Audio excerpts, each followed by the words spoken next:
remind you to. There we go. Thank you. Okay, so welcome to California Naturalist, and I am so glad you all are here. My name is Lisa Murphy. I'm the Director of Education and Outreach at the Pacific Grove Museum of Natural History. And this is the fourth time I've taught this class, so you'd think I'd have it down by now, but believe it or not, I will learn just as much as all of you will, I'm sure. So we have been adding things to the Jamboard, and I have put that link in the chat several times, so I'm sure you have it. The link that I just put in the chat is called the connections sheet, and that's how we sign in. So a couple things I'd like to ask you to do. There's a bunch of us in here. So first of all, let's take care not to like delete anybody's info or anything. But I'd like for you to go over to the March 6th and just put yes if you're here. Repeat that, please. So there's a column all the way to the right that says 6 March and just put yes if you're here. This is how you're going to sign in each class. Someone will remind me, probably Kat, or one of you will remind me because I will forget. And you will sign in by just putting yes in that column each week so that we can keep track of attendance. The other thing I'd like to ask you to do is go to that first name column. And if I have a name there that is not the name you'd like for us to call you, go ahead and change it. If you're Sue instead of Susan, go ahead and put Sue in there so that we can refer to you the way you'd like to be referred to. Please check and make sure the email in there is the email that you want me to use when I send communications to you. And if you'd like to adjust anything about the carpool information, feel free to adjust the carpool information. So I'm going to give you just a couple of minutes to go through and make sure that's correct. All of that stuff in there is correct. And then we'll jump into tonight's class.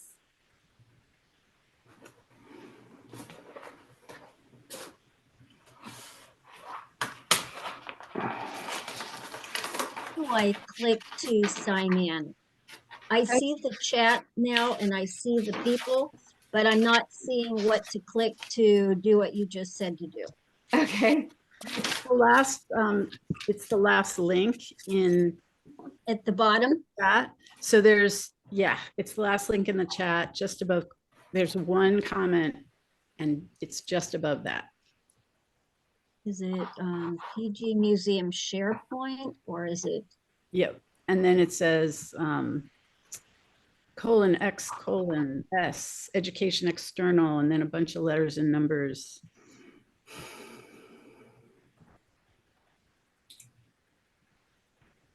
It's all right. We'll get you signed in. So Kat, you can just sign in whoever you see on the screen here. Yep. If we miss somebody, I always do that. I always go through and sign people in. Don't worry about it. All right. Well, I think that there's one more person who should be joining us that I just sent a link to. So if we could keep an eye open for Jackie, hopefully will join us. Oh, she just got here. Yeah. Awesome. Okay. I'm not on that list of 24 people. You are not. Okay. Can you please put your first and last name down at the bottom? Actually, you could just fill out any of the information you'd like down at the bottom. Under Kat Morgan, like.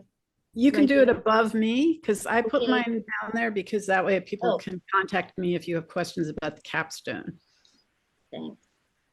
Kat, I should introduce at this point, and I will more later, but Kat is our TA for the class. She's a graduate of both California Naturalist and Climate Stewards and has been a volunteer at the museum and is a champion butterfly counter.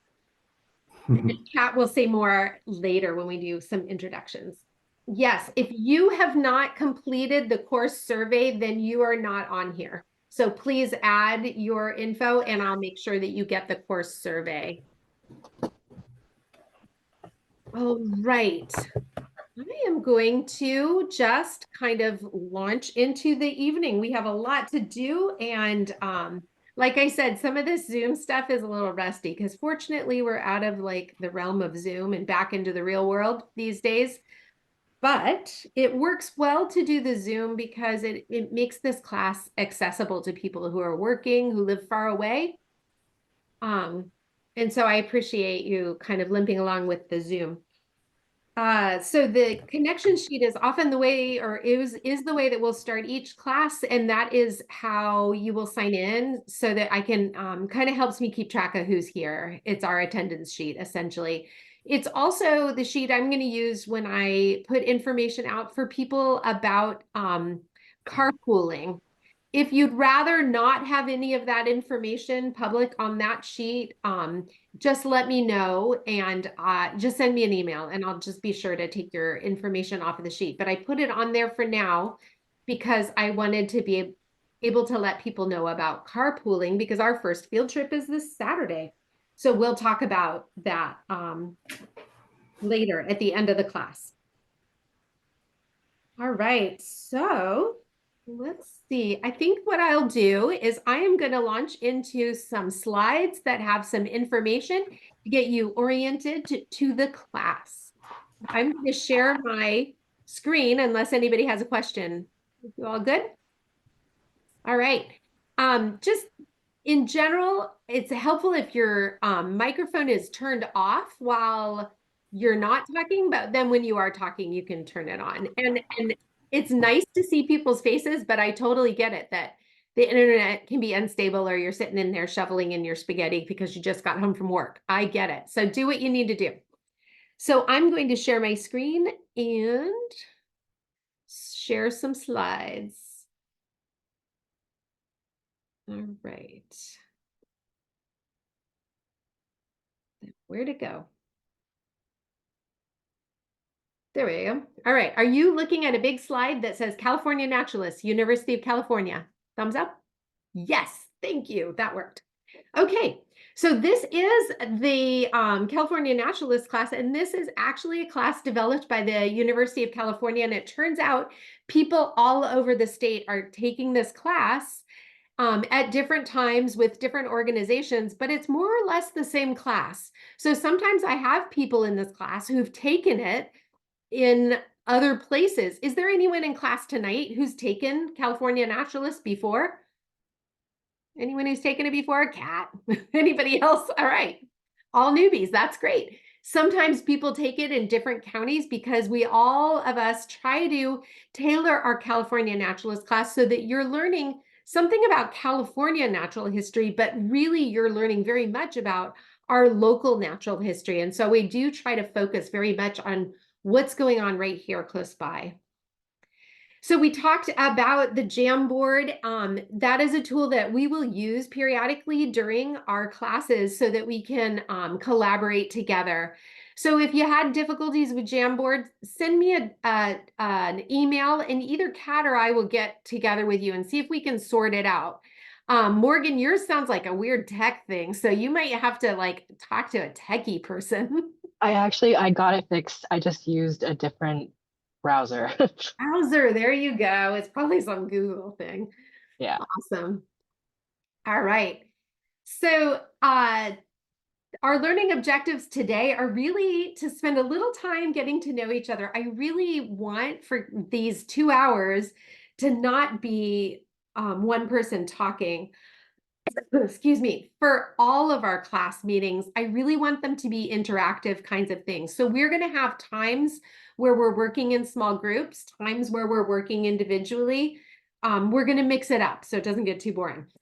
The goal tonight, though, is pretty specifically just to kind of give you an idea of how the class works, what tools we're going to use during the class, what the expectations are, and then to kind of orient ourselves to what it is that we're going to be studying.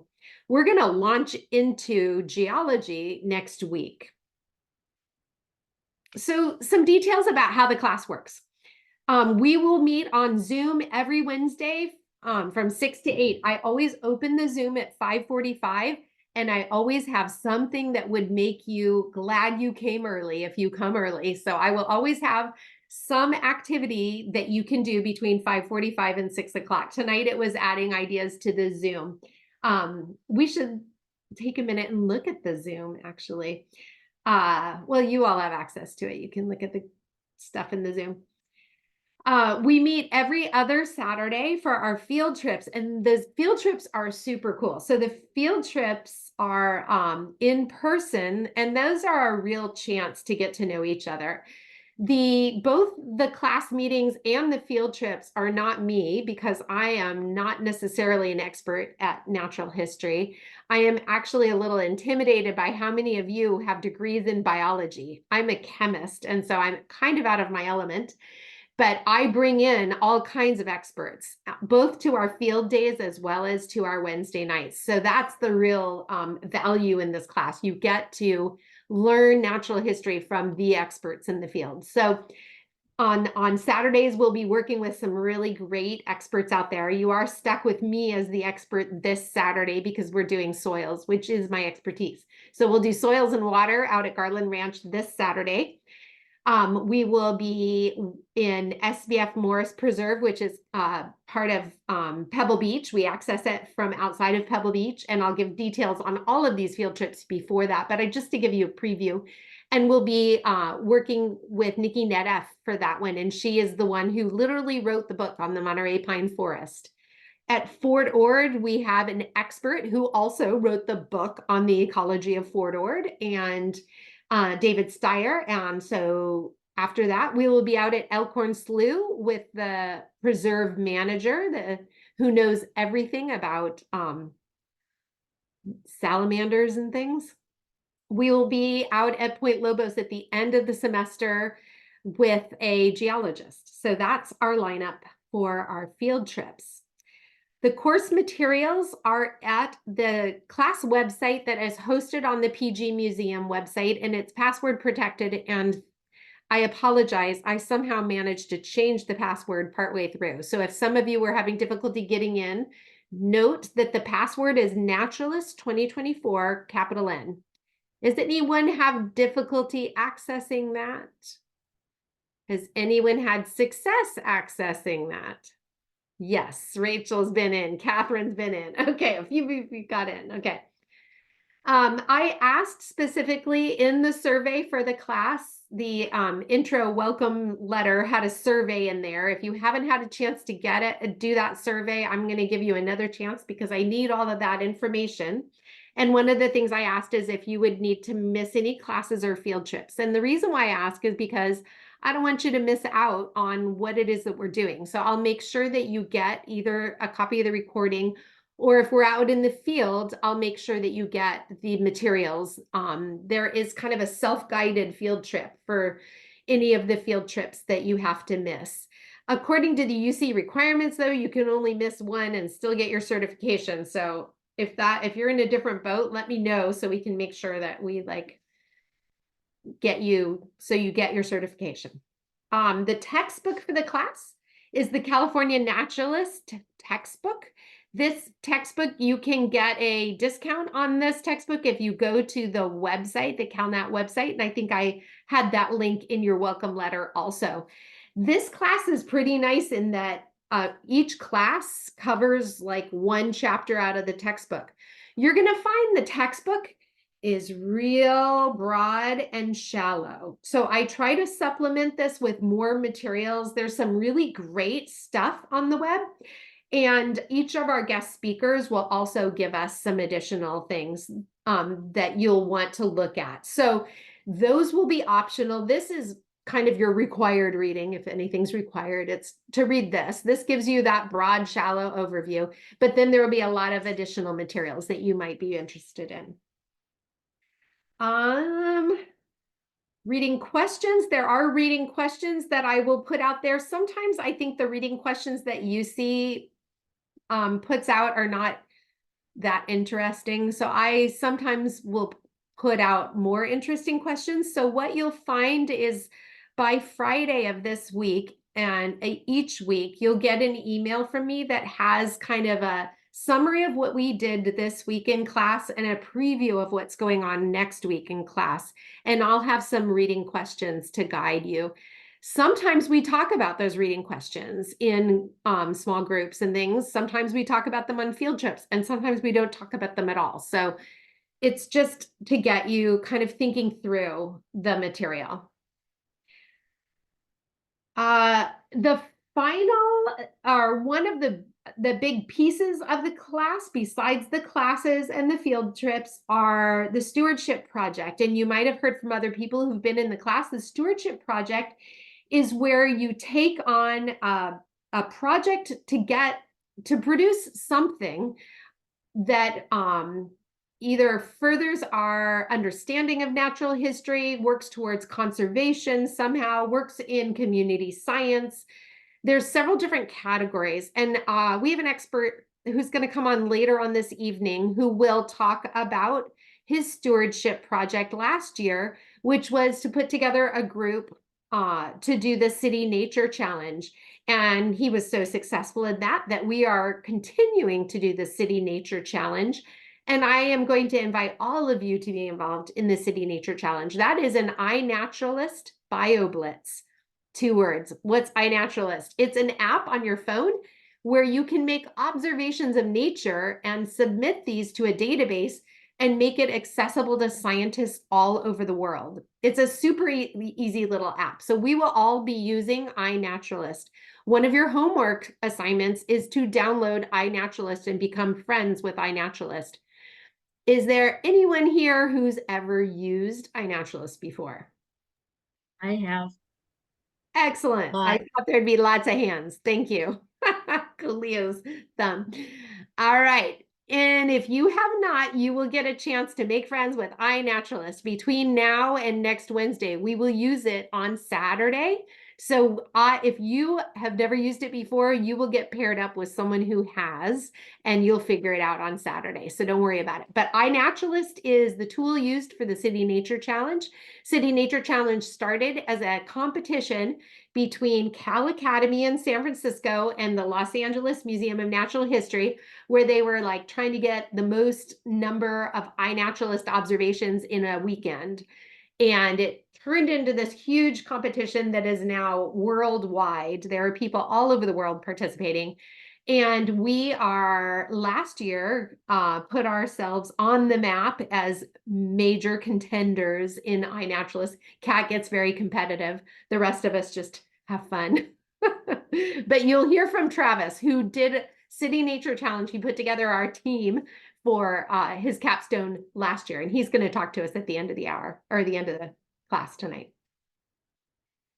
Okay, let's see. I think that I just talked about the stewardship project, and let's see, I talked about City Nature Challenge.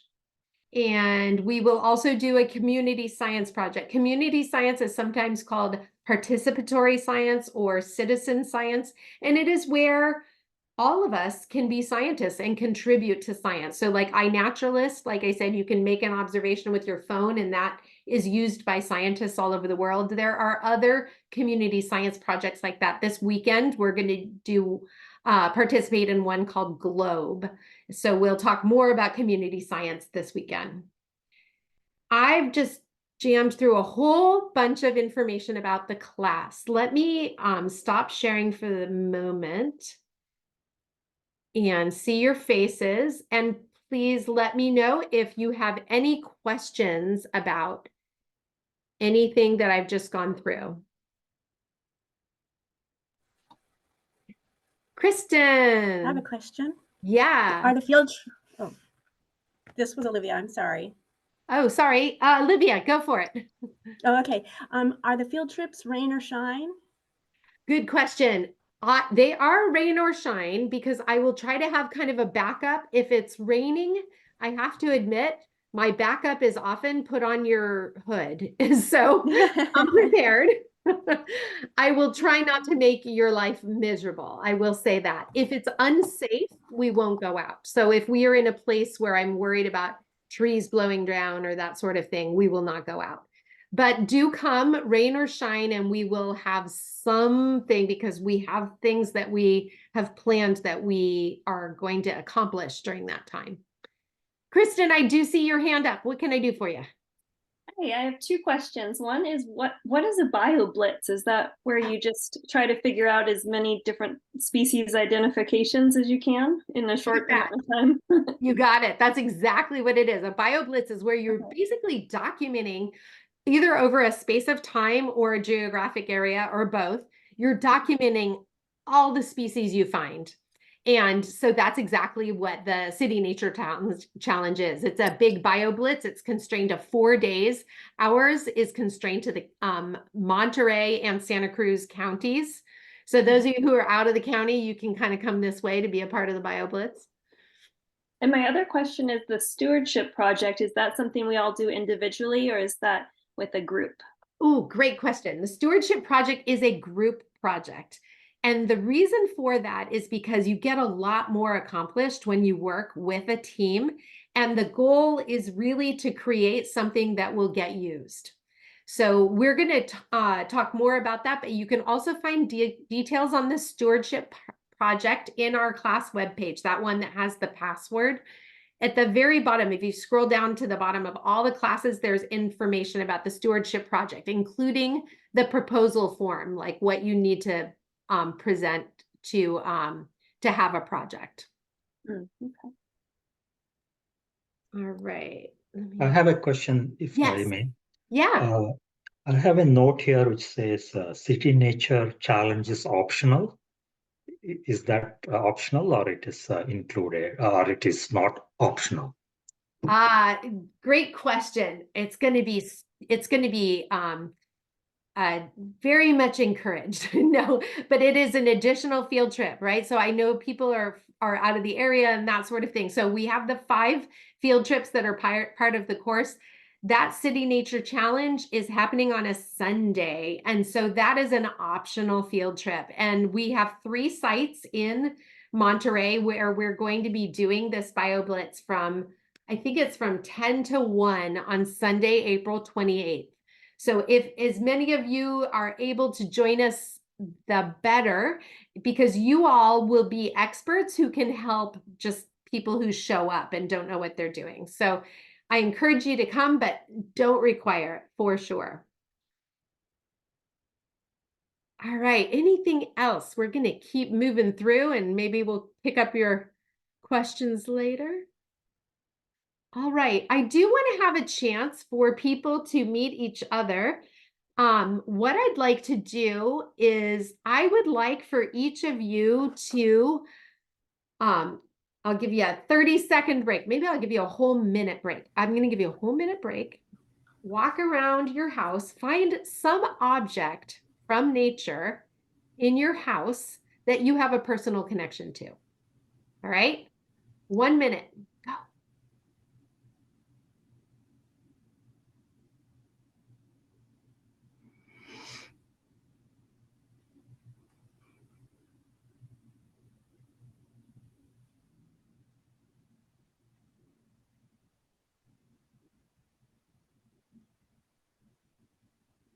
Have a particular connection. I just found a shell.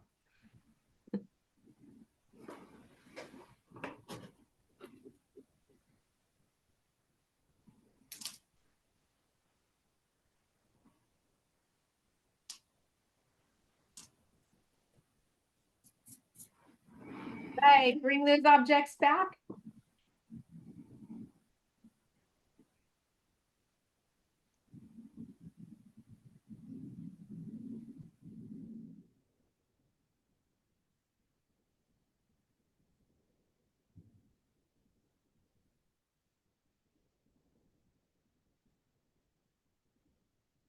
Okay, I think folks are coming back, hopefully.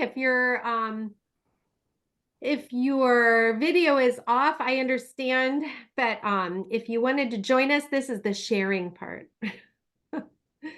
So what I'd like to do is I would like to get a chance to start to meet you folks because we are going on a journey. We are going to spend 10 weeks out in nature, in the rain, in the sun, seeing beautiful places, struggling with challenging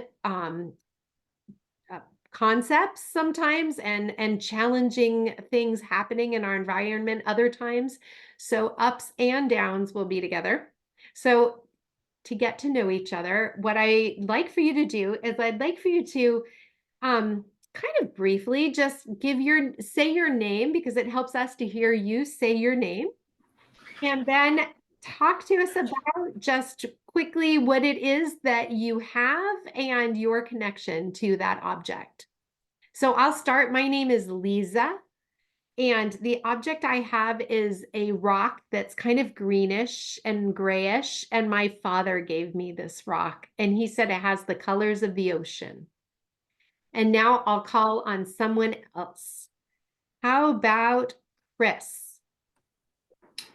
Hi, I'm Chris Foster, and I live in Monterey.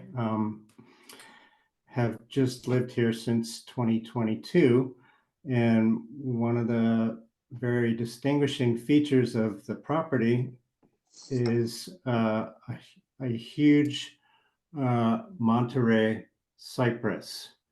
And so this is a small twig that's fallen off of that tree with a couple of the cones.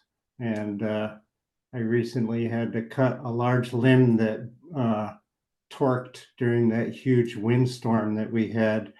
So I feel a great sense of responsibility and privilege to have this enormous cypress tree. It's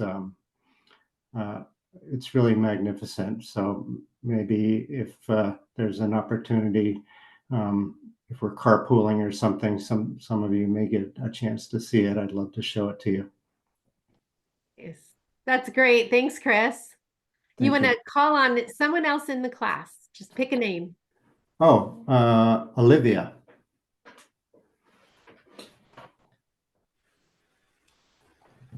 Well, I'm also showing a cone, and I'm also fortunate to live on a unique property. We have a riparian woodland on the property, and because of that, I see a lot of different species of birds, mammals, insects, plants, different things. And unusually enough, I found this cone just this past week under an area where there are 3 coast redwood trees.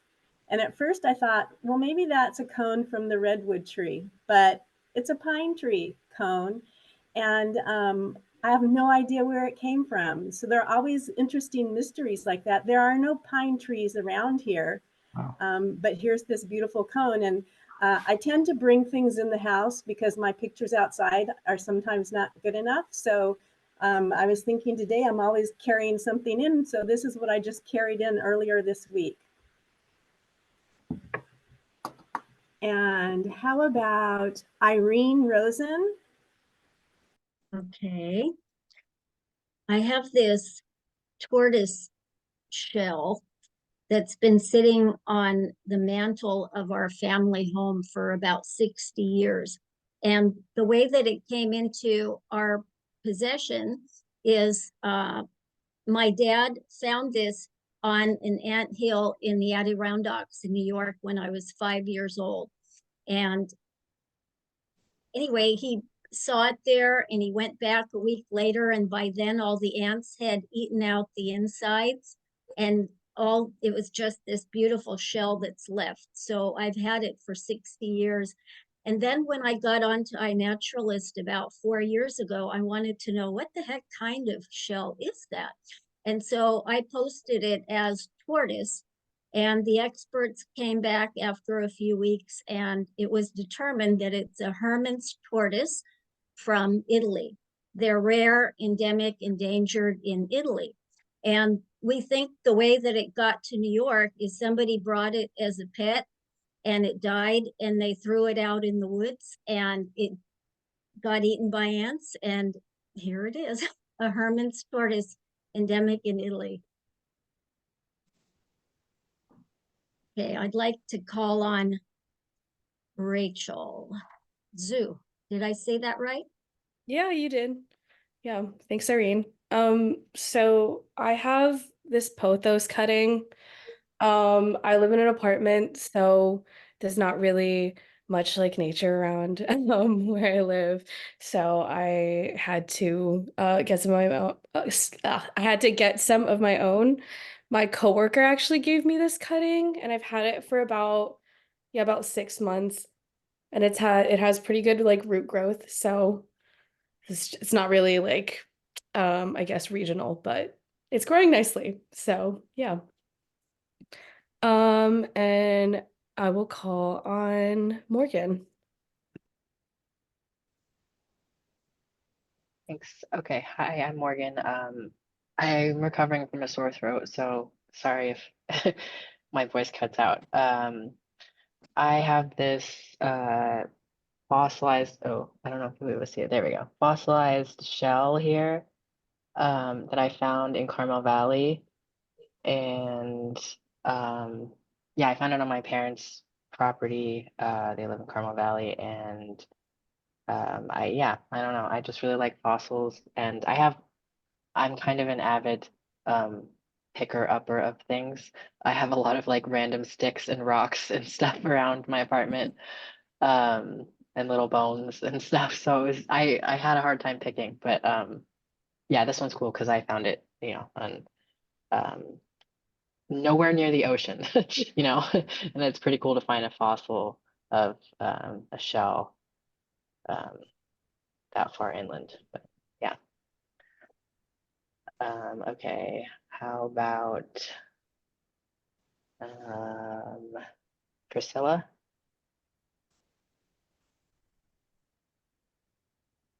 Hi there. I have Priscilla Tracy.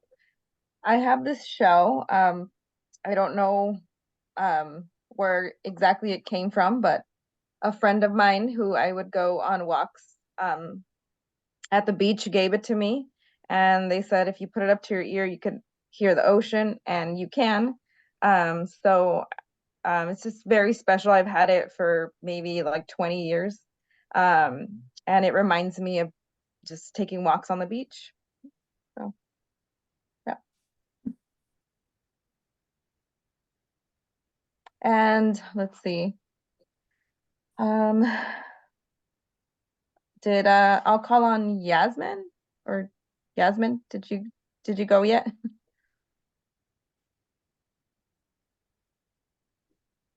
Yasmin, we can't hear you. Oh dear, the old mute thing. There we go. Sorry about that. Hi everybody. I have one live animal here that wants to be seen, our dog Dash. Sorry about that. But my actual object is this little piece of rock. Oh, and it's disappearing in the background, which I found on my first visit to Mount Shasta, which was 2 years ago. I'm also an avid picker-upper. I love that expression. I just put it in my pocket and then forgot about it. And I didn't expect to be so struck by Mount Shasta, but there was just something about that place, about that mountain, about the forests. So this little rock became special. And now it's just, sitting in our house. I think maybe, oh yeah, we have another in-house I was person gonna here. say, do both of you since you're both in the class. That's awesome. Hey, yeah, my name is Dmitry. I have this red tail hawk feather here. So this dog that we have here, we go out every morning to walk around, and we kind of see the hawks and the skunks, and it's just something that we watch every day. So it's a feather from them. I guess Ananth, you want to go next, or Sneha? Yeah, this is Anant, and somehow my wife's name is also there because we used to have a joint Zoom meeting in a community setup. And I guess I missed, I took more than a minute to find something. So I guess I missed something, but I think I get the idea. I think I have to call out on someone else when I'm done. So I have this sort of a mortar and a pistol. It is a very heavy rock. It's not totally natural, but it's very close to natural. And I use this device. It's a hand operated, obviously, for spices or smashing ginger or something like that. So that's I had difficulty finding more interesting stuff than this, but after this naturalist class, maybe I will be an expert in that. Thank you. And I will just call on Chris if your turn is yet to come. I don't know. I picked on Chris first. Oh, okay. Then I will pick Maybe Mary? I don't think we've had Mary yet. okay. There we go. Hi, Mary, yeah. I'm Mary Kier. My object is, I don't know if you can see these calla lilies, which are from the backyard, and it's always nice to see the springtime, right? Springtime, you always get the calla lilies around here, and so I brought a bunch in, and so that's my object. And I will pick on Marlia. Hopefully, I'm saying that right. Yeah, hi, I'm Marlea Augustine. I am at a slight disadvantage because I'm at my workplace right now, so I couldn't go and grab anything from my little nature collection at home. But if I were at home, I would have grabbed, I have a turkey vulture feather that I saved just because it's so enormous and I love just putting it in a vase with some flowers and it just sits there and looks great. So yeah, that's what I would do. I guess what I have today is I have my cicada earrings while I'm here. So I grew up in the Midwest and have lots of memories of hearing them, in the summertime. So love cicadas. Let's see. I will call on Rocco. Have you gone? I have not. Hi. So I'm Rocco, and this is my little cactus I got. And so I got this cactus kind of recently with my boss. And so I've worked for my boss for about 5 years, and he has a little nursery in his backyard. So it was really nice to go with him to this little succulent farm and get this little cactus. So yeah. Who is not gone yet? We've got, let's see. How about Kristen Mark? or Claudia or Mark? Okay. Mark? Sure, I'll volunteer. Had to walk around the house a bit. I don't value things a lot. I don't have a bunch of stuff that I held on to. I value experiences more. So I have dirt on the bottom of my shoes. That's from Fort Ord, where we were hiking just this weekend. It's important to me to get out and actually be in nature and spend time there. It's good for me, and I also just really enjoy it. So that's what I have for an object, is my shoe. Mark Ansel, and I'm a part-timer in Monterey. I'm in San Francisco right now. We spend as much time as we possibly can down there, and when we're down there, we try to spend a lot of time outside. So I also need suggestions. Oh wait, there's someone I haven't heard. Yeah. Yeah, sure. There you go. Or Sadie. Yeah. Sadie.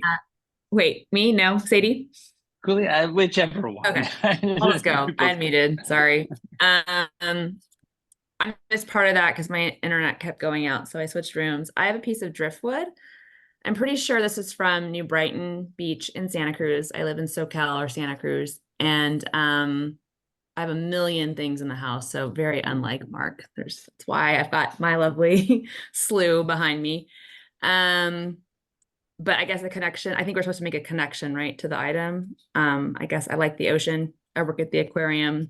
Yeah. And I see Kristen didn't go. So do you want to go next? Hi, so I'm also not at my own house. I'm at my parents' house. And so I ran around and all they had is a vase of flowers. But then I noticed this is not actually natural, but it's a representation of nature. And this is the logo to my grandparents' restaurant downtown Monterey that was called the Poppy Restaurant. So it's actually kind of fitting because personally, I'm now trying to replace my landscaping in my yard with all California native plants. So I just spread a ton of California poppy seeds and they've just started sprouting. And I love that interaction between, bringing nature into your own yard and, healing your own little piece of property to go back to native habitat that's local around here. And let's see. We help by raising your hand if you haven't gone. So Sadie, Kathy, Jackie, Jill, Renee, Kat, and Suzanne. Okay, I'll call on Suzanne. There we go. Okay. In the mid 1990s, I was working in Texas, and someone I worked with went on a weekend with his girlfriend down to South Padre Island, which is the place people in Texas go down on the Gulf Coast to get away and have like spring break and that sort of thing. And he brought me back. I was stunned. He brought me back this shell, which has kind of had a prominent place in my house ever since. It was the most remarkable gift. And I just really appreciated it. And it is literally sitting on the table with me here right now. Who else we had? Kathy, have you gone? I haven't gone. I'm ready to go. All right. I have this walking stick. I made it in 2nd grade. I don't know what tree it's from. I know there's some shells that I used to decorate it. They just provided the items and I was just really excited to decorate a stick.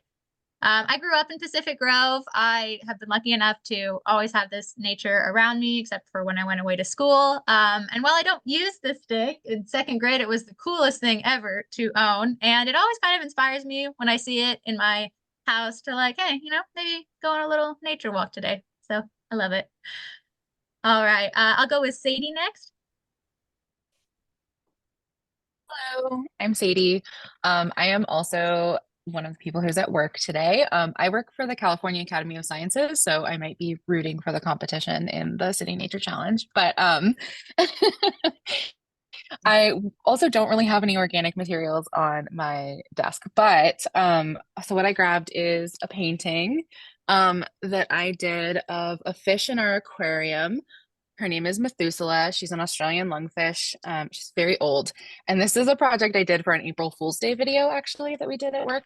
And it marks like one of the first things I did as a professional science communicator. So it's really a project that I'm very proud of and very important to me. And Methuselah is also a gem.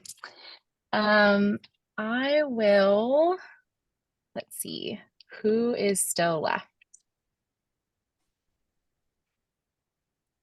There's Jacqueline. There you go. Jacqueline. Hello. Okay, I'm at my house, but I'm not at my house. This is my husband's house. I just moved in with him, so my stuff is in here. But I'll show you something he got me. He got me this. It has a giant Pacific octopus on it. And that's because it's my favorite animal, and it's the way I got into like how I started to like marine biology. Like one of my first memories of like visiting down here when I was younger, we used to live in like the Bay Area, went tide pooling in a Sillamar, and I was like 6 and I saw a giant Pacific octopus. I've only seen them twice in my life, and the first time was then when I was 6 and I was like, oh my God, this is so cool. And it really started my like love of like everything having to do with the ocean. So yeah, and they're my favorite animal. You read Remarkably Bright Creatures? Yeah. Great book. I really like The Soul of an Octopus too. Yes, those are good. They're both all right. very... We have a few hands, so a few more people. Yeah, I'll go for Julia. I have a microphone. Hi, my name is Julia, actually. I go by the Spanish version of Julia. But it took me a while to find something. I kind of put away everything, all my rocks I have, and I can't find it. But I did remember I have a little great white shark tooth right here. And this was actually given to me by an old supervisor because I also work at the aquarium. He gave it to me when it was my last day as a naturalist. So I used to work on the floor and I used to interpret a lot of the feedings. So he gave me that when I moved positions at work, and I still have it to this day. So it's really cool. And then is it Jill can go next? Hi, my name is Jill Ohana, and I have a little piece of redwood, and I've been carrying it around since the late 1990s. I also am a collector of things. There's a joke in my house about they're going to go through the house and find all these sticks and rocks and stones and whatnot and go, why did mom pick this up? But this little piece of redwood I've been carrying because in the late 1990s, they expanded part of UCSC, and there were some art buildings, but they took them down, and they unfortunately took down some redwood trees. So I picked up this little piece of redwood as a really important part in memory to me about redwood trees. And I'm Rini, it's short for Irene, which I'm very excited to meet another Irene. I can count on one hand the number of Irenes that are not related to me that I've met. And I brought a little moss garden. And I think I'm the last person. So if there's somebody else, maybe they can just start. Kat. I think, did Priscilla go? I think so. Okay. So I'm Kat, and I also picked a shell, Suzanne. So I have a shell. This is from Bulls Island, which is a barrier island just a little bit north of Charleston, South Carolina, where I used to live. And it's part of the Cape Romaine National Wildlife Refuge. And it's this amazing island. It's not developed at all. The only way there to get there is by boat. And when you walk through the island, you will experience the worst mosquitoes you've ever experienced. And there are alligators in the center part of the island. And then when you get to the beaches, you can see the ocean eating the beach. And there's what they call a boneyard beach with all these trees that have been inundated with salt water and then died, but they're still standing. And there are all these shells, and it's an incredibly beautiful place. It's probably one of my favorite places in the world. And I'm going to go back there in May and get to go back. But they have this policy around ethical collection, which is they limit the amount of stuff that people can bring back.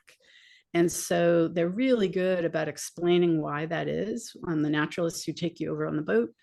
And it's something that I keep in mind all the time. But this is one of my favorite shells. It's a little more unusual because it's black instead of the much lighter color. It's not as bleached.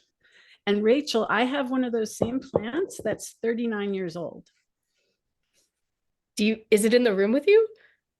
It's upstairs. I'm just like curious. I can show you later. Yeah. I was struck by how many people talked about something from nature, but also talked about connection to a person that they have, like somebody gave them the object or something like that. I think that that's really neat, the connection between people and nature. Thank you all for sharing. We didn't miss anybody, did we? Okay, good.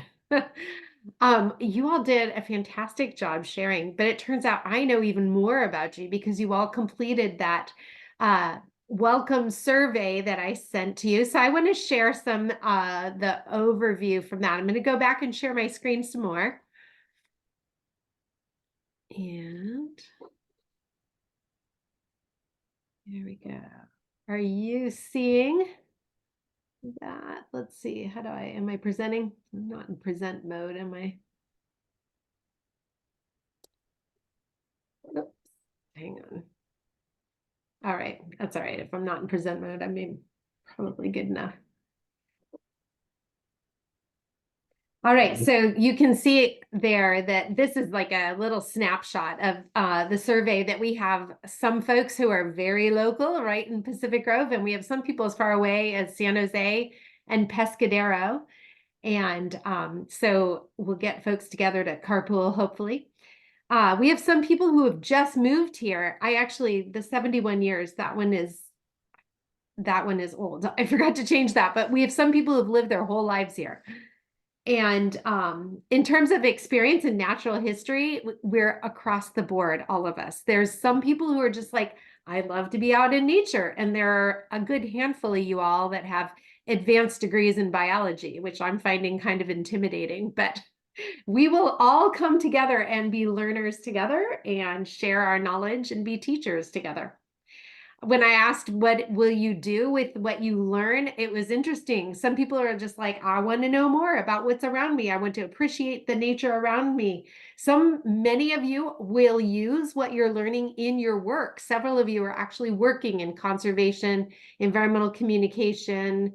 You're working as naturalists. Many of you are volunteering or are working on environmental advocacy and policy. Some people want to build community around conservation. Some people just want to connect with nature and connect it to their children. Someone wants to switch careers. Have I got a job for you? So anyway, there's a lot of different things people we're hoping to use their knowledge for. Let's see, we're going to skip this because you all did a great job in kind of talking about your own things, but we will get more time to connect with each other. I cannot see my own screen because, okay, there we go. All right, so what I want to do is I talked about one of the tools that we are going to be using, and we will use all term a field notebook. Sorry, you're probably looking at the screen, not my field note. Well, that's all right. So if you have your field notebook, you're going to want your field notebook and something to write with because we're going to do a little bit of writing.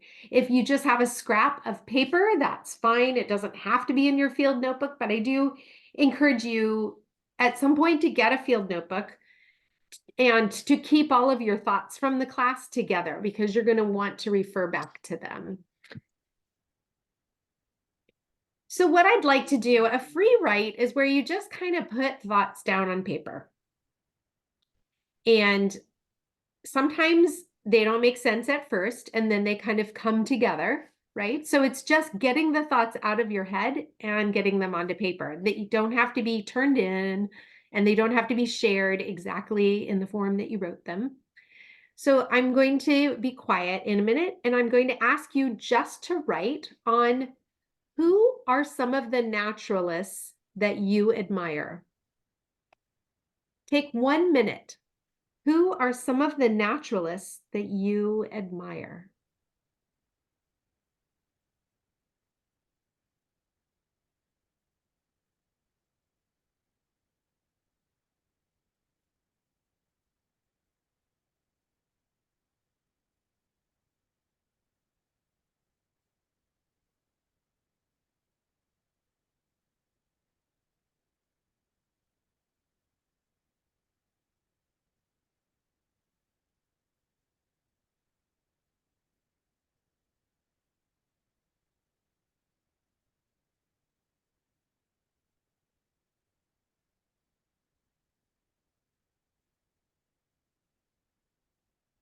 All right, go ahead and finish up your ideas.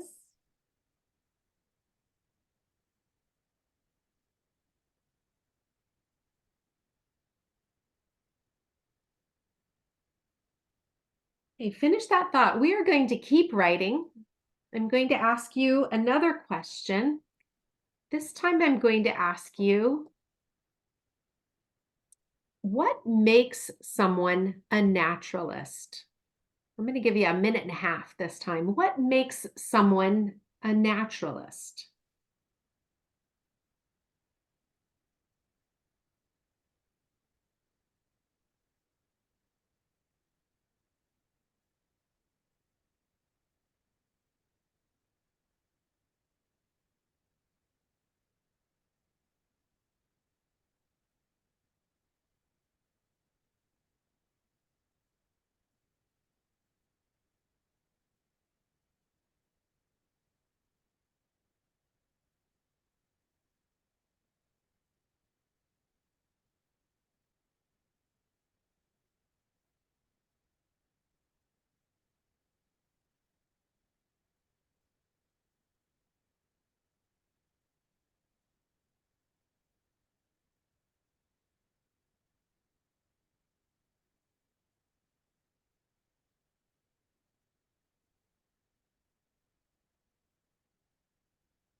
Okay, go ahead and finish your thoughts on that.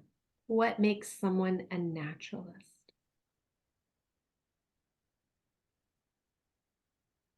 Okay, we're going to continue writing. I have one more question for you.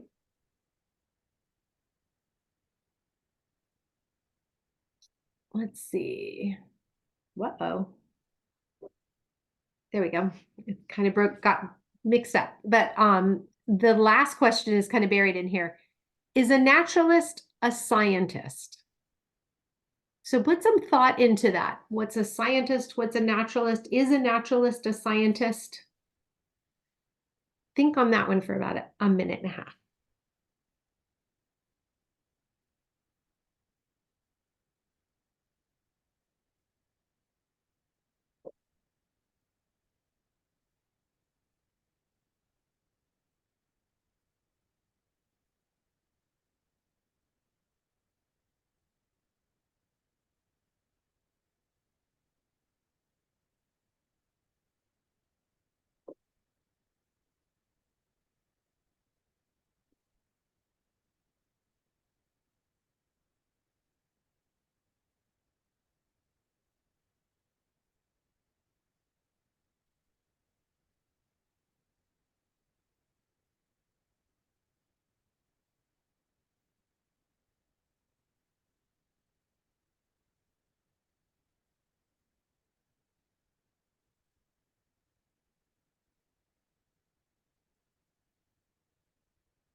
Hey, finish up your thoughts on that one.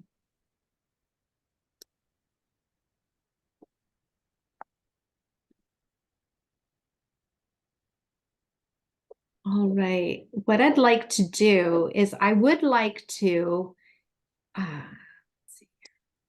What I'd like to do is I'd like to give you a chance to talk with some folks. And so I'm going to toss you into some random breakout rooms of 3 and give you a chance to talk about those 3 questions. And I'm going to give you, there's just 3 of you in a room, so I'm only going to give you like 5 minutes. So kind of briefly share with each other your thoughts on who are some of the naturalists you admire, what makes someone a naturalist, and then that question, is a naturalist a scientist? Okay, so let me just do this, assign automatically.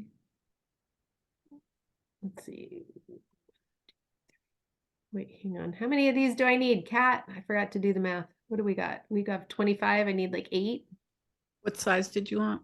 I think we'll do 3s. I'm going to do 8. You've got 20 I have people. 20 people. Yeah. Oh, so that gives us. Hang on. Let me do. No. 22 people. 22 people. Whoops! I dropped it all together. Hang on. Let me just do. I'm going to do 7. 20 screens, 22 people. Okay. Let's do that. All right. Here you go. 5 minutes, and I'll give you a 1-minute warning. Okay. Can you see them? There you go. Thank you.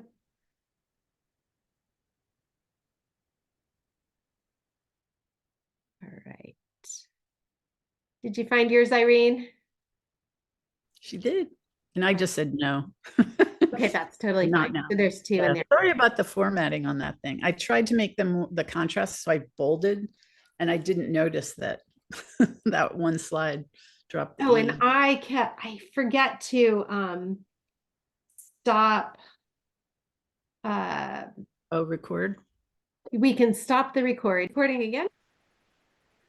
All right, welcome back. I hope you had a good conversation. You got to meet some folks. We were going to do this several times so we all get to work together with each other. What I want to do is I want to do just a couple of more things, and then we're going to take a break. I promise. I try to keep a break right in the middle of the class because I know we need it. But let's just push forward and do a couple more things, and then we'll break. So what I'd like to do first is I want to get just the highlights from your conversations in your small groups about, in particular, what makes someone a naturalist. And Kat's capturing these thoughts. So we're going to have a composite of everybody's ideas. What makes someone a naturalist? Who had an idea?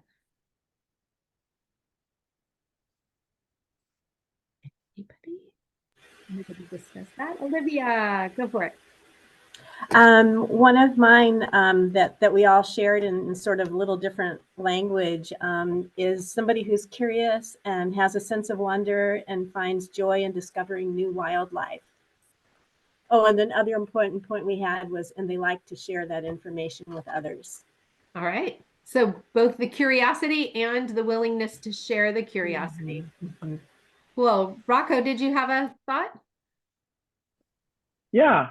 So what I said was that a naturalist is a person who has a love and appreciation of nature that is deeper than just its beauty. And that naturalists tend to find beauty in everything, including the small things.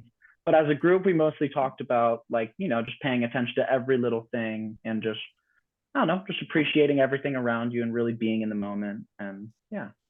Cool. So the attention to like details, the appreciation, and then the appreciation of more than just it's pretty, appreciation of something beyond that.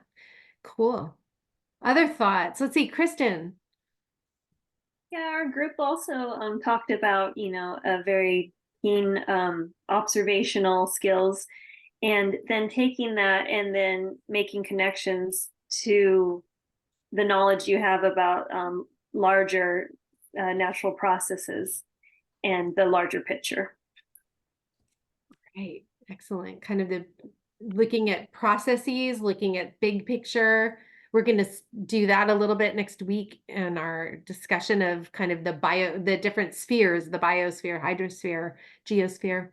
Who else had some thoughts in their groups? Something that hasn't been discussed yet. Kathy, what do you got? So definitely, having that passion, but also kind of taking it a step further to study that thing that might have sparked your interest. I think, I don't know, I know some stuff, but every time I go out and I see something lovely or I want to learn more about it, kind of coming home and having that motivation to study that for yourself, to have that deeper understanding to share along with others is important. Great. So as Olivia talked about creativity and Rocco talked about like really kind of appreciating the intricacies, and the details and stuff. So wanting to learn about it and being driven to learn about it and then sharing that knowledge. All right. Anything we haven't captured? Jackie. Yeah, so Suzanne and I in our breakout room, I think we were both like this kind of goes with the naturalists we brought up. The ones that I admire are ones that have to do with nature journaling, like John Muir Laws and Claire Walker Leslie. And then Suzanne brought up Ansel Adams as well. And so it's even like you don't necessarily, it's also going into our naturalist scientists. It can be like anybody in any profession as long as they have like an appreciation of nature, but also like not just using like words, but also using like any type of medium to show the appreciation of nature, like in photography with Ansel Adams and nature journaling and any type of scientific illustration that kind of brings in like other points that everyone was talking about, like Kathy was too, and just like a way of sharing it as well. So cool. That's absolutely kind of where I was heading in the next, like the next discussion, but the idea of are naturalists scientists? Is there a difference between being a naturalist and being a scientist? Anybody have thoughts on that? Yeah, Morgan. I feel like yes and no. Like they share traits and they share goals and they share like a passion for nature and often like the environment. And I wrote that kind of specifically like a scientist, I feel like is somebody that affects like they're asking a question and they're affecting change on something in order to see the result of that in order to like find the answer to the question. Whereas a naturalist is just studying what is most of the time. Like you're recording observations and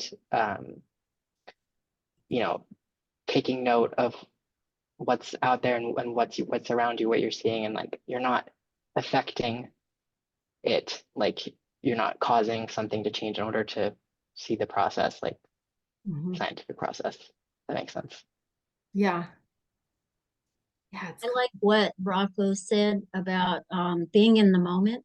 Like when you're out in nature and you're looking at a tree and you stop because there's a bug walking down right below you.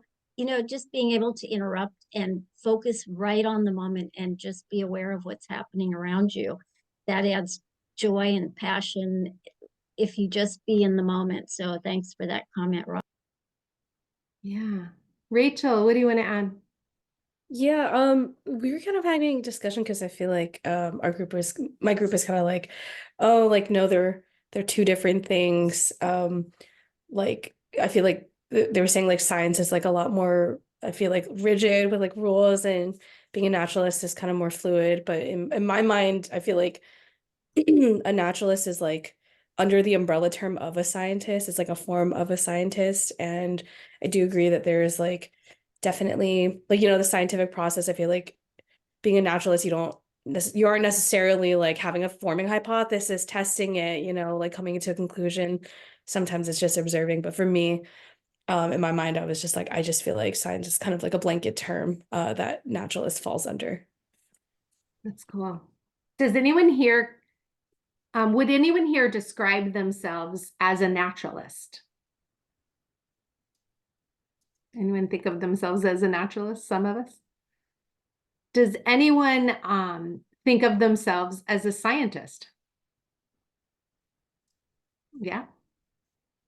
Maybe a few more of us think of ourselves as scientists than naturalists. That's interesting. I think I'm going to ask you again in 10 weeks. I'm going to ask you that question again. But I love this discussion because I ponder this. Like, before I started working at the Pacific Grove Museum of Natural History, I didn't really think much about what is a naturalist, what is natural history, and I didn't think too much about it. But now I think a lot about it. And this course has made me think a lot about it and have a great appreciation for it. I just want to say, so one of the things that I heard in what a lot of you said is this sort of storytelling, connecting with people, communicating with people. And personally, for me, when I'm being a naturalist, I do have an agenda. I'm a matchmaker for nature.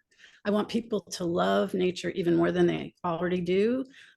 And I am interested in preserving nature and conservation and climate change work. So for me, being a naturalist is about advocacy, but it's driven by the curiosity and passion that everyone here talked about. So I think there's a whole range of ways to be naturalist in terms of trying to create change. Likewise with scientists, there are some scientists who would say they're absolutely interested in seeing change, but others would say no, they're disinterested or objective. Thanks. Well, I want to continue to ponder this a little more, and we will get into this, but I promised you a break, and I will give you a break. Given that we took a little extra long on some things, we're going to do a 3-minute break. And I won't always do this to you, but tonight I'm going to do this to you. 3 minutes, stretch your legs, get a drink of water, and come on back, okay? Zoom.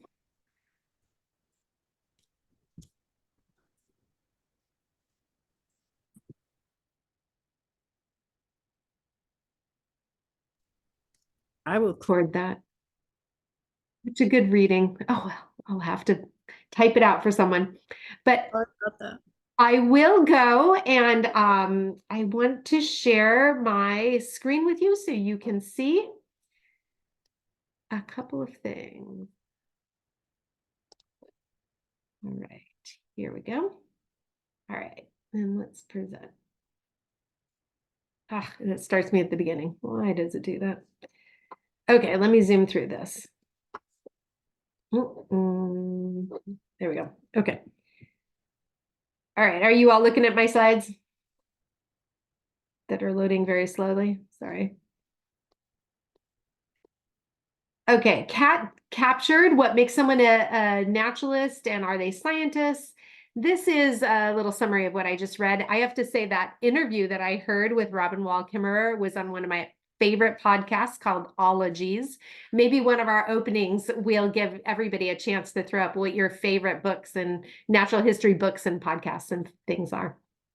So anyway, in thinking of this, one of the things that I've been kind of bringing into my understanding of what natural history is, is the idea as naturalists that we are allowed to step out of the bounds that scientists sometimes are not allowed to step out of. And I do think that as natural historians, we are able and allowed to bring in other things like beauty or being upset about something that we see, or just the practicality of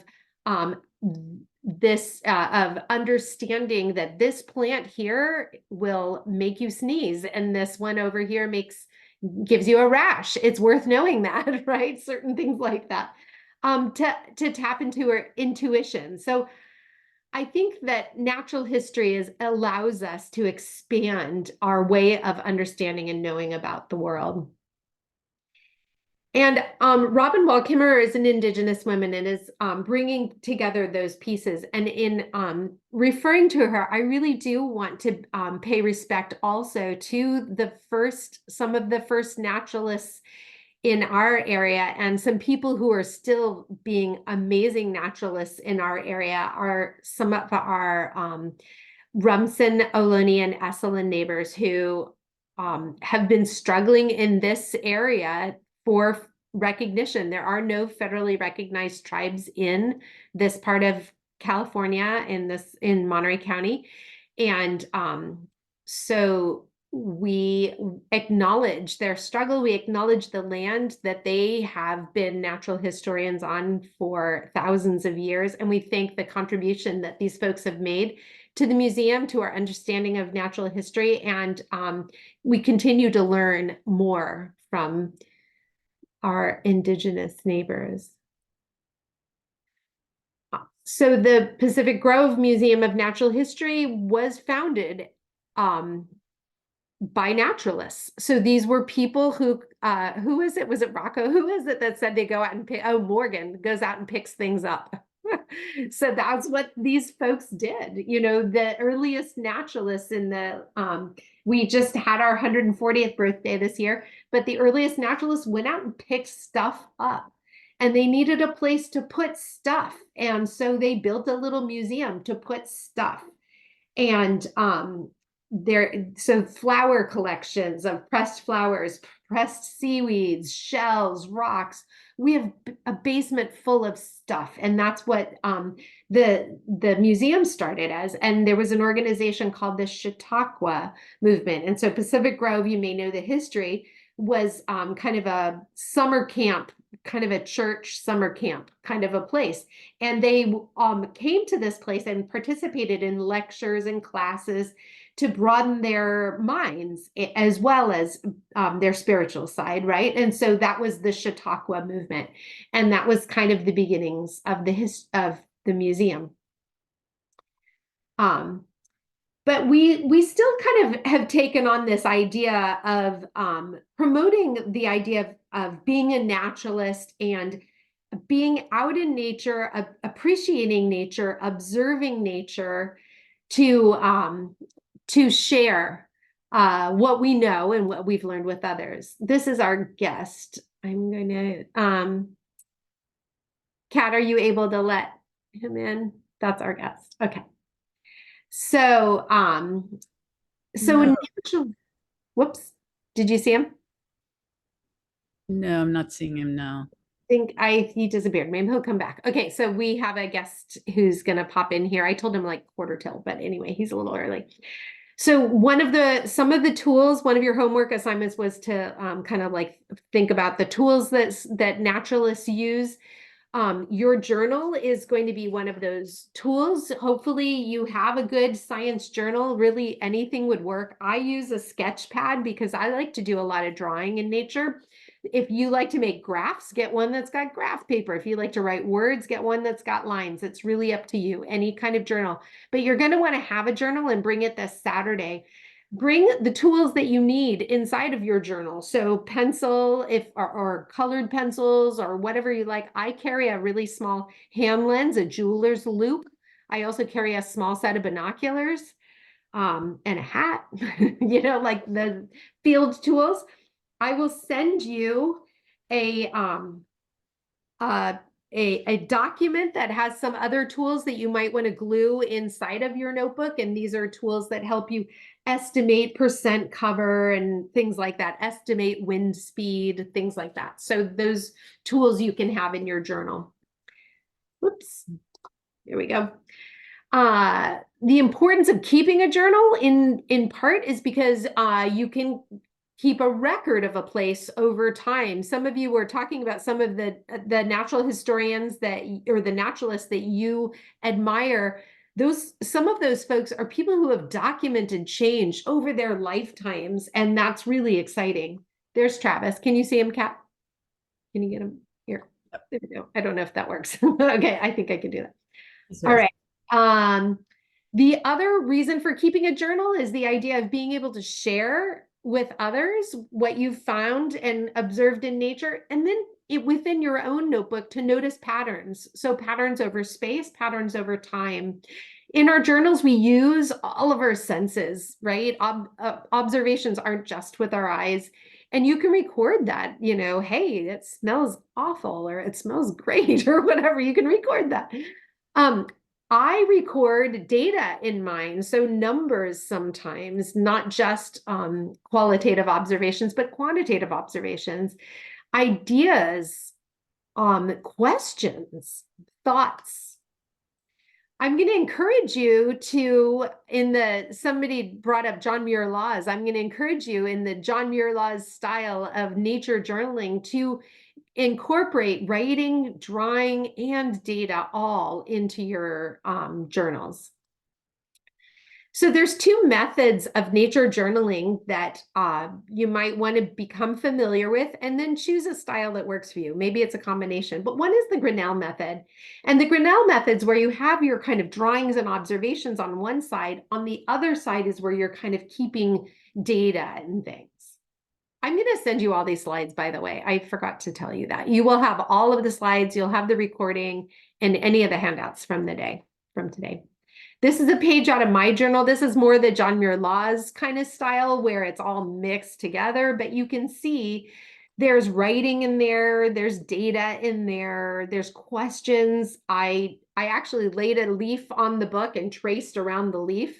So I have the actual shape and size of the leaf, and then I did a zoom in on one part of the leaf. So there's a lot of stuff in there. And you can choose whatever method works for you. So we were going to do a little journal entry today. We don't have the time, but I would like to ask you to do this before our next class. And this will be your homework assignment between most classes, to just take 10 minutes at least, sit in nature and record what you're observing. So use all of your senses, record data, including the metadata, like where are you? What time is it? What's going on where you're at?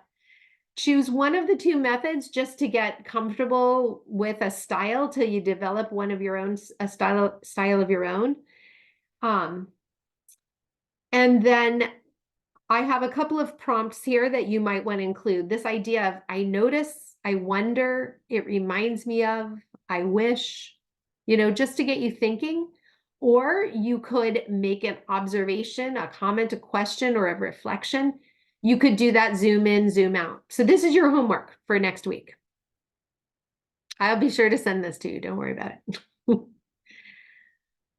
All right, I want to zoom through a couple of things that you got in the textbook. So I don't need to go into it in huge detail, but your textbook talked about how we live in one of the coolest places on the planet, which is probably why you all live here. But it is an amazing biodiversity hotspot, right? There is a lot of stuff going on here. Someone raise a hand, give a quick one-liner definition. What is biodiversity? What does that term mean? Biodiversity. Lots of species in one. I buy that. Lots of different species. Okay, biodiversity, a lot of different species in one area. There's a lot of different technical ways of measuring biodiversity, but that one will do. So in California, there's super high biodiversity, and on that map you saw some other places, but there are a lot of also endemic species. Someone else give us a definition. What do we mean by endemic? What does that mean? Endemic. Found there and nowhere else. There you go. Found here and no place else. So there's a lot of endemic species in California. So do a little think in your head. We don't need to do a whole like free write thing, but do a little think. Why is there such high biodiversity? And why are there so many endemic species in California? I'm going to do a little pause.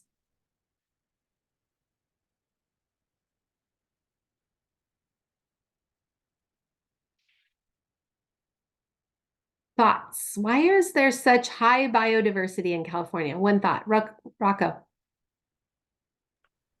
Well, we're stuck between many mountain ranges, but also the ocean. So just two borders, basically, keeping everything in that certain area. Okay. Okay, so there's the confines of having ocean on one side, big mountain ranges on the other. Rachel?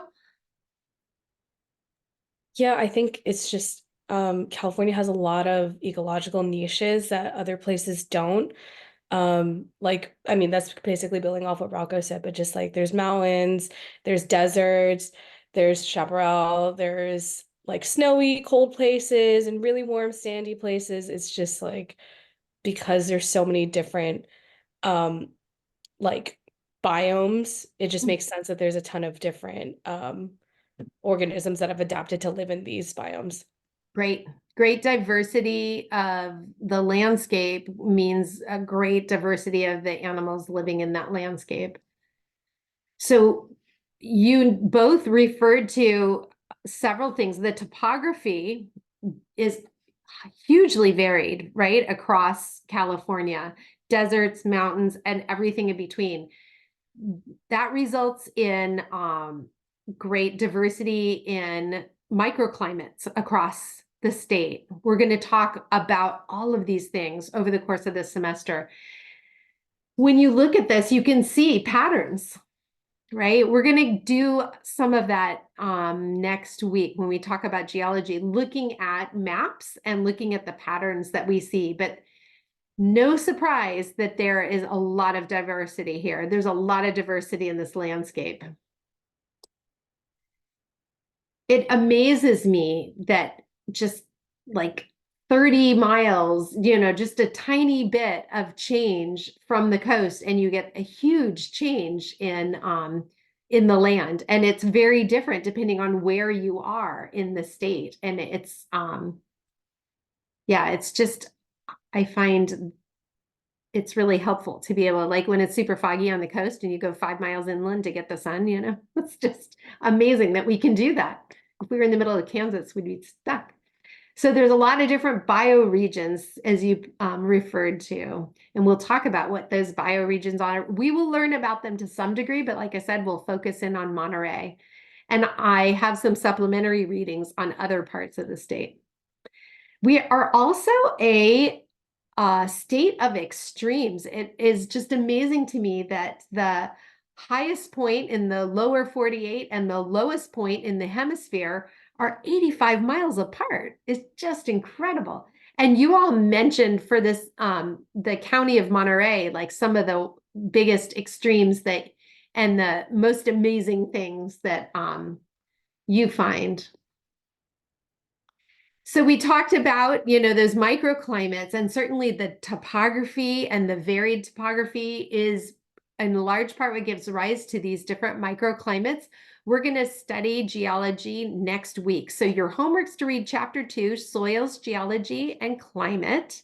We're going to talk a lot about climate at the end of the semester, but we are going to talk a little bit about it in terms of being a soil forming factor, and when we talk about soils on Saturday.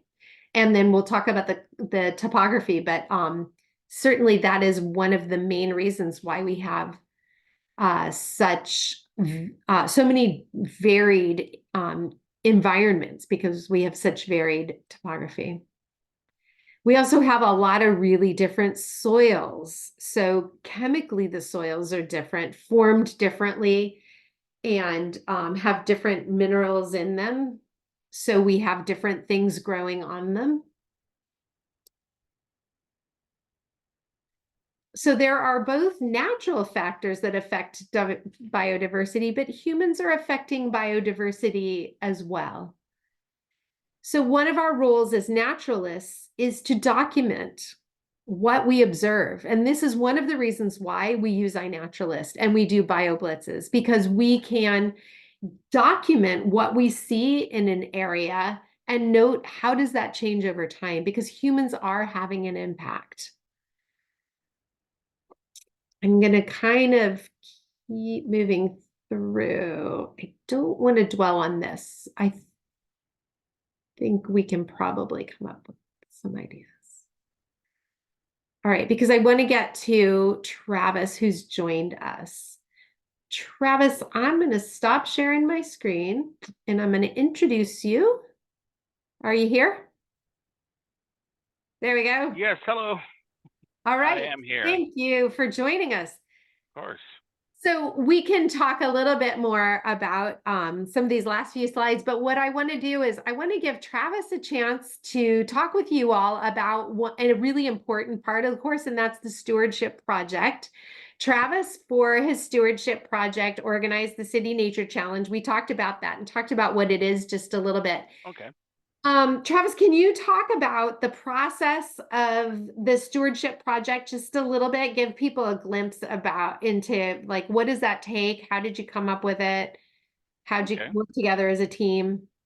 Okay, sure. So the stewardship project within the CalNat course, and I also did the climate stewards course. It's basically just kind of taking some of the running ideas and lessons that you're learning with and taking what you've learned and bringing it out into the community somehow, or I mean, what we did was the City Nature Challenge, and I'll talk more about that in a little bit, but it involved throughout the whole time in the CalNat course, planning, getting together, researching all the things that we were going to do a presentation about whatever topic, you have come up with.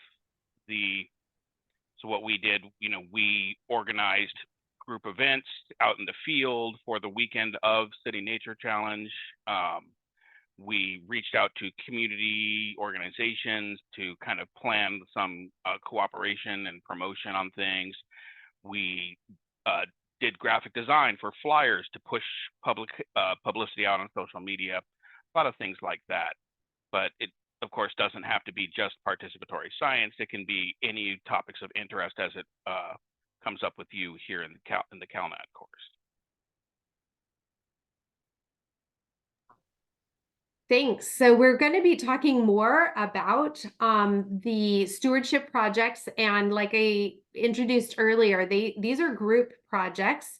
So I will and Kat will be involved in kind of engineering y'all into groups. I even have some suggestions of some potential projects, because I think if you have a nudge in the right direction, you can get on it faster, because you have just this 10 weeks to complete this project. The understanding is that you put in 8 hours on the project, volunteer hours on the project. And I want to make sure you end with something that's usable. So I will kind of nudge you towards that, and we'll start talking about that this weekend. So if you're already mulling over some ideas, bring those ideas on Saturday. We'll talk about them at the field trip. But Travis's project was the City Nature Challenge, and I've introduced it just a little bit, talked about iNaturalist, talked about it being a competition, but do you want to give us a little more detail, Travis, about the City Nature Challenge? Yeah, so City Nature Challenge, it began in 2016 as a kind of international project.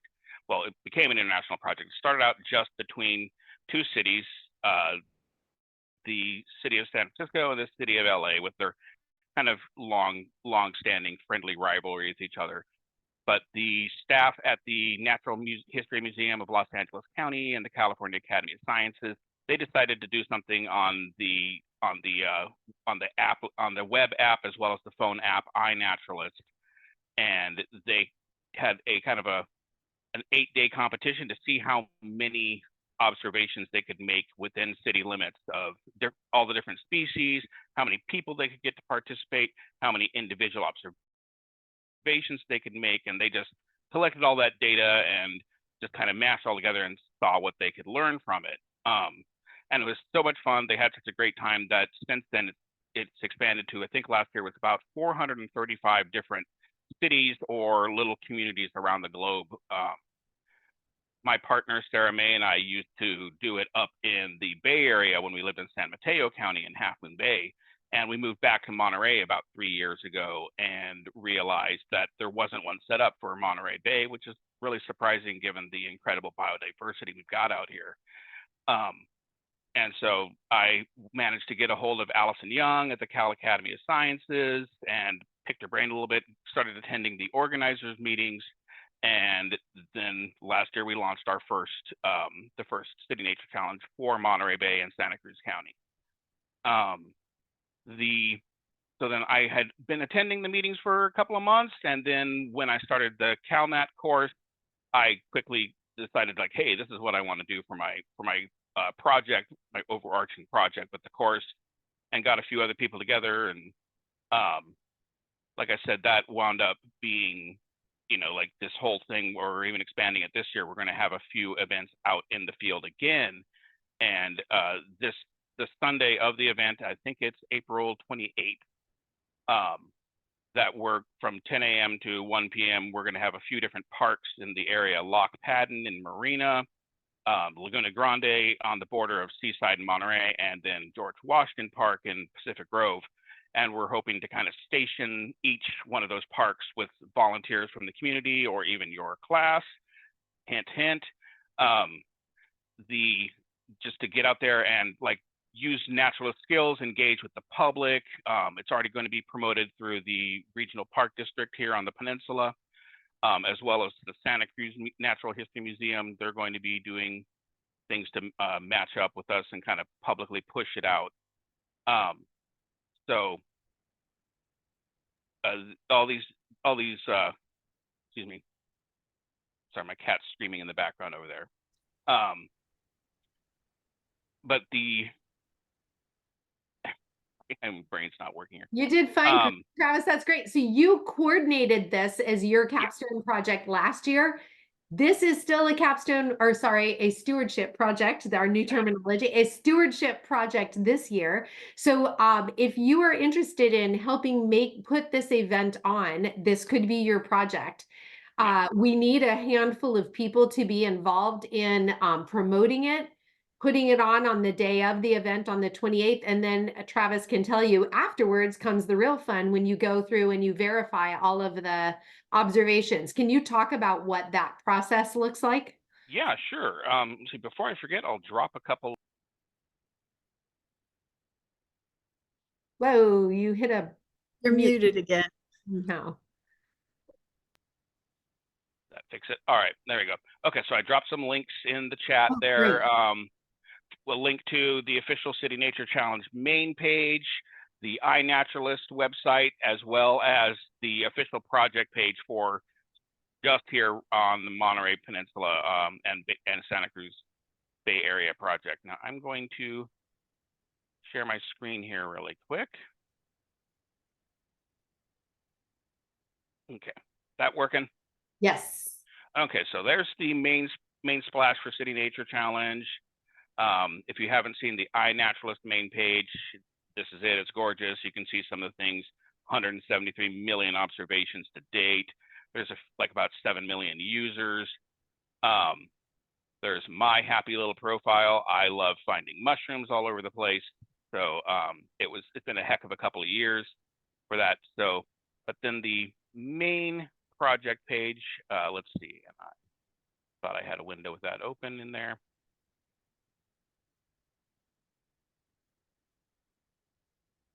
Okay, so the main project page here, the way these work is somebody comes and they sign up, and you can see here in the middle the project requirements.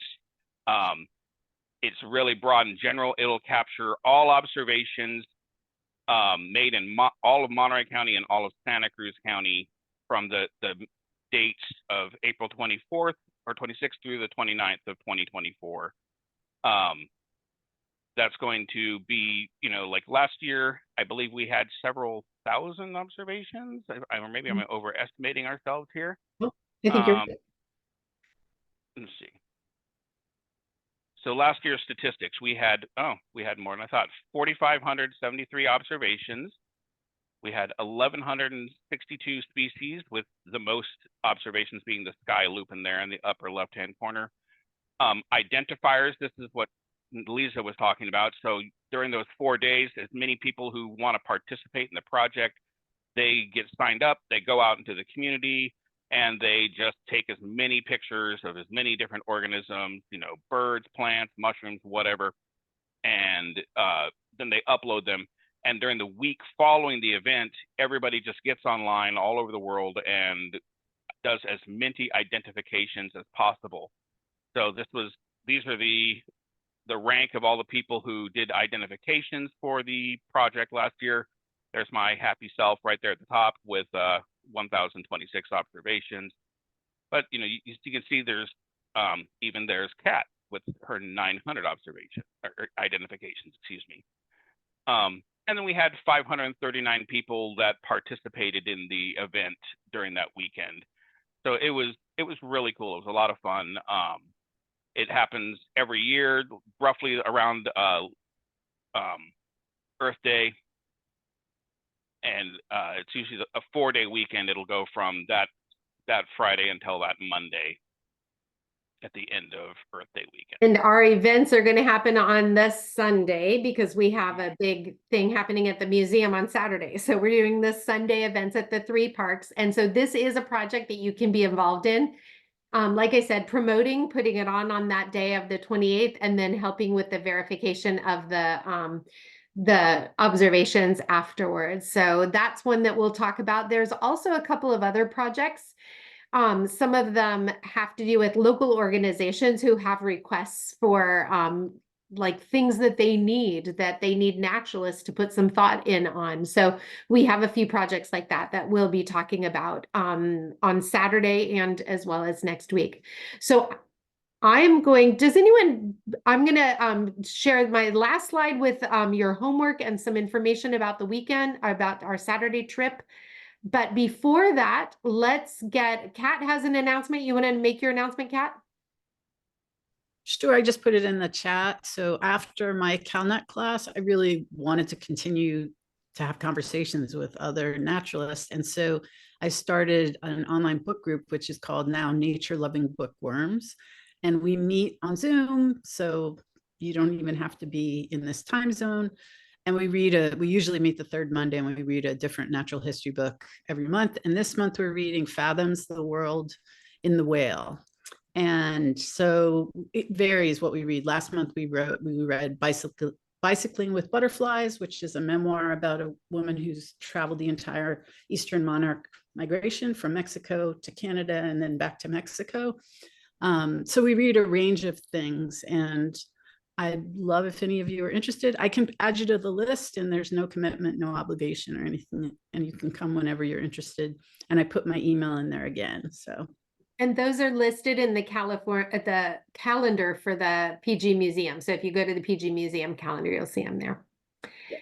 Anybody have questions for Travis about the City Nature Challenge or It's super fun. Yeah.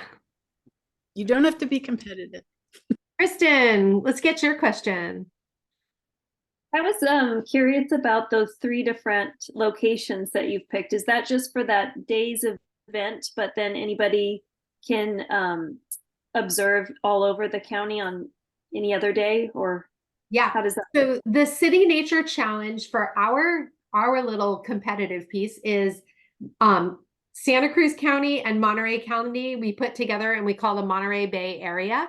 So that's our zone, and it's only over those 4 days. So the 26th, 27th, 28th, and 29th of April. But you can use iNaturalist anytime, any place. So those 4 days in Monterey and Santa Cruz County are part of the project. But I mean, do you have to be at one of those 3 locations? Oh, no.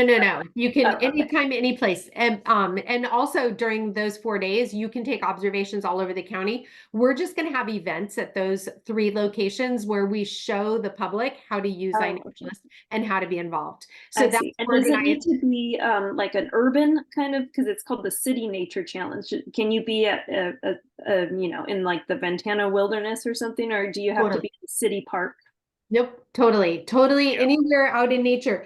And when you collect an observation, there's you can say whether it is a wild thing or whether it's like a cultivated, if it's something you found in a garden or something like that. So you can distinguish between. But yeah, most people are getting observations out in wild places. Okay, thanks. Excellent. Looks like Irene's in. All right. Quickly, I want to just tell you what the homework is and where we're meeting up on Saturday. So your homework is in the textbook is to read chapter 2 on geology, climate, and soils. I will be talking about soils on Saturday and talking about community science. So that's our focus on Saturday. We will meet at Garland Ranch sharp at 9 o'clock at the visitor center. So if you know where Garland Ranch is, I will send you the information in a follow-up email where we're going to be. But right at 9 o'clock, we are going to start. So please be ready to go. And one of the things you can do to be ready to go is bring a jar. I meant to bring one to show you, but anyway, something about this size, like a pint jar. Bring a jar that is about a third full of soil. Okay, so it can be soil from your backyard, soil from a park down the street. Bring a glass jar or a plastic jar, but it has to be clear, some kind of clear jar, about a third full of soil. Okay, so that's what you need for Saturday. In addition to reading in the textbook, you're going to sit someplace and make a nature observation in your nature journal using whatever technique works for you. Try to make an observation on iNaturalist, or at the very least, download iNaturalist so you have it on your phone because we will use it on Saturday. And then please look at the Stewardship Project resources on the website. It's on our class website. It's at the very bottom. So there's all the class resources at the very, very bottom are the Stewardship Project resources. So I will send you a follow-up email by Friday that has all of these details in it and exactly where to meet us. But Saturday at Garland Ranch at 9 o'clock, and bring your lunch because we will have lunch together at the end. If you are interested in carpooling, I have the information on the connections sheet that you all have access to, and I will put that link also in the follow-up notes to you. I encourage you all to please be very respectful of people's privacy. I do have people's emails addresses on there. If you want to opt out, let me know right away. I'll be sure to delete you off of that, but I do have people's contact information there just so we can kind of work out some carpools.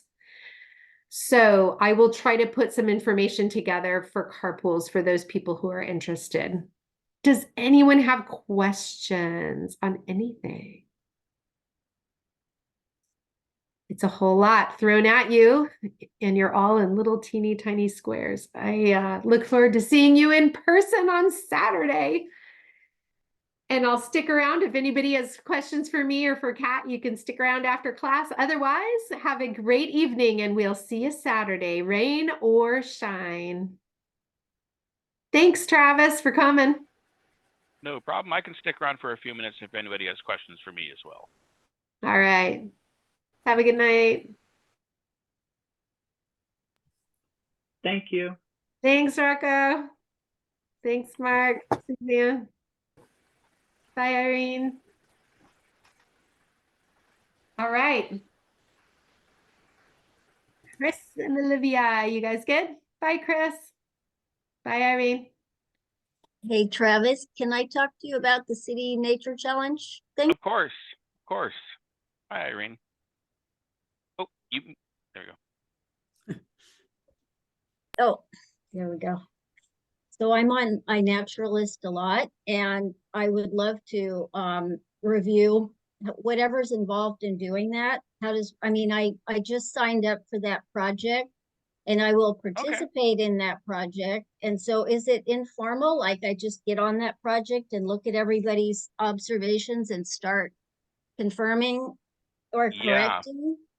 That Yeah, simple? absolutely. Yeah, you can very easily just and especially once you join the project like you just did, but after the project is over, like that 4-day weekend is over, you don't need to even be involved in the project. You can just go to the identifying section where you make identifications and then just select the project. You just enter it in the search field and you can pull it up, and you'll get the results from just specifically that project, the City Nature Challenge project. Okay. And then Yeah, you can just great. go through the list of them all and be like, oh, I know what that is, and do an ID, or I know what that is, do an ID, or maybe I can help move this one along a little bit. So like I mentioned on my screen, I did like 1,000 identifications in that week, and that's just with Yeah. my limited knowledge of like a little bit of marine bio, some botany, and mostly autodidactic with the mushrooms. But Yeah, you've confirmed a lot of my observations over the years, and I really appreciate that. And I love that on your profile, how you're holding that giant, whatever that mushroom is. It's yeah, the Western cauliflower mushrooms. I was gonna say yeah. cauliflower. Yeah, Yeah. that's really cool. We They're- had one they're of those in delicious. the, we had one of those in the butterfly sanctuary. For Oh, wow. a long time. Really? It hung around a long time. Yeah, and then it was gone. It was like all Really? of a sudden, so maybe somebody ate it. Somebody probably, because they get huge. They can be, like almost a meter across and weigh like 45, 50 pounds. And Crazy. they're a pain in the neck to clean, but they're worth it. Irene says that she on iNaturalist is a parrot 1. Yep, I just followed her and added her on my second screen over here. I was like, oh, okay. Went over and pulled you Cool. up. Great. I'll follow you too. Cool. All right, yeah, and- excellent. Yeah. We've Yeah, got Thank on you. the Thank project. you for starting a fabulous, that's a really great project, that City Nature Challenge. It's amazing how it was like a seed of an idea that you developed, and now